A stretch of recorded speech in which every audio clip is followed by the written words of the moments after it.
Alien na pasmado ang bunganga. Beep, beep, beep, beep, beep. Ang tagalupa na viral ang mukha. Bip, bip, bip, bip, bip. Bumibip, bip, bip, bip, bip, bip, bip, bip, bip, bip, bip na ba? Ang lahat. Martian. Beep, beep, beep, beep. Enrico Pañero. Bip, bip, bip, bip, bip. Beep, beep, beep, Bip, bip, bip, bip, bip. Bip, bip, bip, bip, bip. Just FM.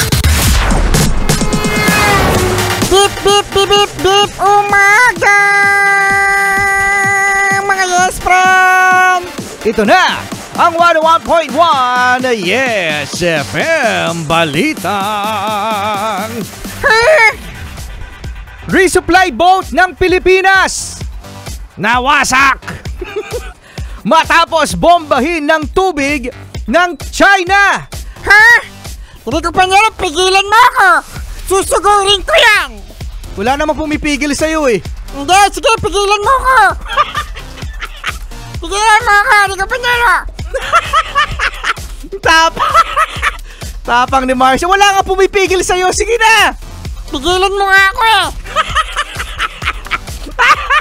Wala pumipigil pero nagpapapigil. Alam niyo mga yes pa rin, napuruhan sa ulo at mata.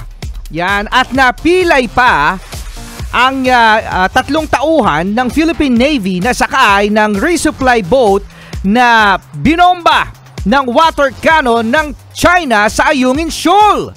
Sa lakas ng impact mga yes friend, wasak na wasak ang bangka. Marami kasi nagsasabi din mga yes friend na bakit hindi ganon katibay yung mismong resupply boat.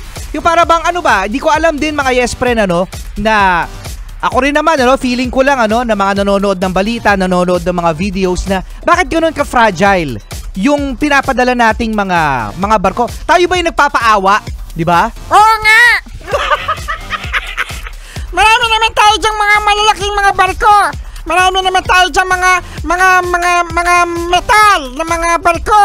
Oo nga, tapos ngayon mga yes friend, dahil nga syempre nakukuha na ng videos, nakukuha na ng mga camera, tapos kawawa din naman yung Navy. Yes, na nakikita naman sa buong mundo mga yes friend na kawawa naman yung Pilipinas. Lagi na lang binobombahan ng China. Diba? Kaya sa mga yes friend natin yan, ano ba ang inyong opinion dito? Dapat ba tayo mag-resist? Kasi it's not just once, twice, thrice, kundi marami ng beses. So, feeling ko kawawang-kawawa tayo at ito ay isang symbolic action na ginagawa na wala tayong nagagawa, no? Hindi ko pa niya, pigilan mo talaga ako. Kukurutin ka, pipitikin ko yan. Pipitikin na. Pipitikin ko talaga yan dyan sa ano nila.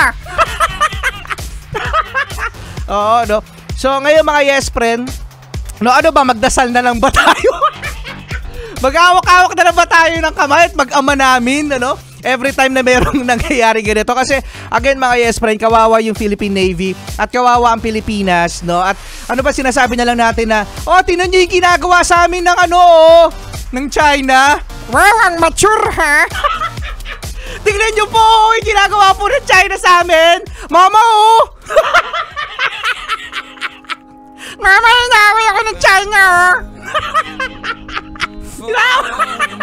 Susubo kita sa mama ko, China. China, inaway ako ng mama. Di tayo bati.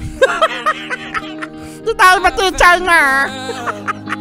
Di ko pa na, pigilan mo talaga ako. Di nga, sige na nga. Wala pumipigil sa'yo. I never knew